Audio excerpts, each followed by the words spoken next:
Halifax, this September, about 1,000 new signs will sprout up around the municipality telling you where you can and cannot smoke, whether it's tobacco or, in October, cannabis.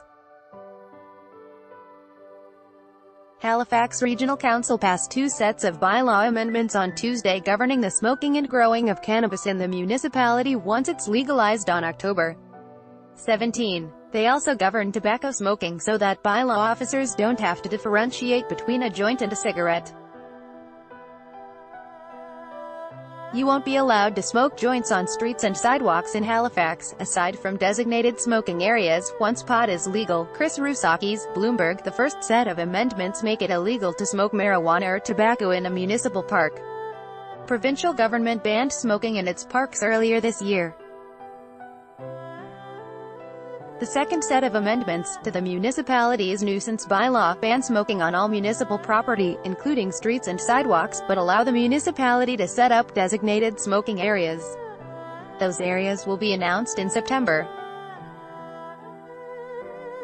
To show people where they can and cannot smoke, the municipality is ordering about 1,000 signs, some prohibiting and some permitting smoking.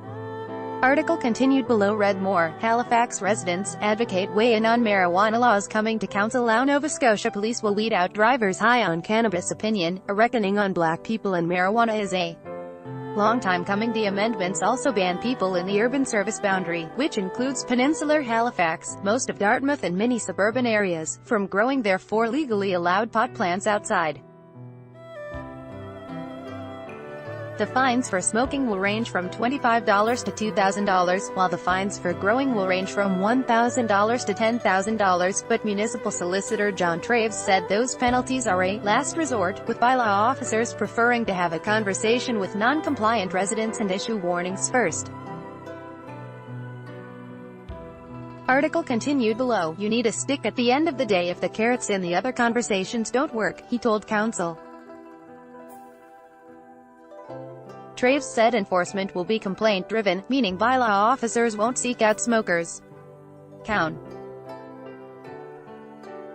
Tim Outhit was one of 3 who voted against the second set of bylaw amendments, arguing that banning smoking on streets and sidewalks was excessive. I am not convinced that the world is going to end if somebody walks down Shore Drive smoking a cigarette or smoking cannabis, he said. Parks, playgrounds, trails, pools, whatever, but sidewalks and streets. I think we are just opening a can of worms here, folks. It also noted that after-hours bylaw calls go to Halifax Regional Police, so police resources could be tied up dealing with people smoking on public property. Count. Richard Zarofsky, who also voted against the second set of bylaw amendments, worried that the enforcement could disproportionately target marginalized communities. We know that in some jurisdictions in North America, 911 is used to complain against people who are black, he said. I'm not a big fan of increasing the number of bylaws, hiring more bylaw people to police something or to enforce something based on complaints, because as soon as you do that, you empower those who are going to complain, and I just don't want to provide another tool for that. Local advocate Chris Henderson, the owner of High Life Social Club on Spring Garden Road, told Star Metro last weekend that the rules are heavy-handed. It makes sense that there should be restrictions on where you're allowed to smoke or vaporize cannabis, but creating a ban that prohibits its use almost everywhere constitutes the continuation of prohibition, he said. Henderson also said the ban on outdoor growing in the urban municipality would make it more expensive and difficult for residents to grow their own marijuana. Counts.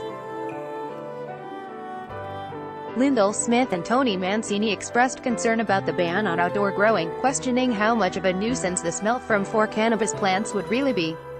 Traves told councillors he spoke to his counterparts in Boulder and Denver, Colorado, where pot is legal, and they told him that councillors were inundated with complaints from residents about the smell from plants. The bylaws won't be enacted until sometime in September, and Traves said there would be a public education campaign beforehand. The cannabis regulations are expected to cost the municipality $970,000 a year. Halifax still doesn't know how much money it will see of the provincial cannabis revenue derived from the Nova Scotia Liquor Corp's pot monopoly. Chief Administrative Officer Jacques Dubé couldn't predict when he would find out.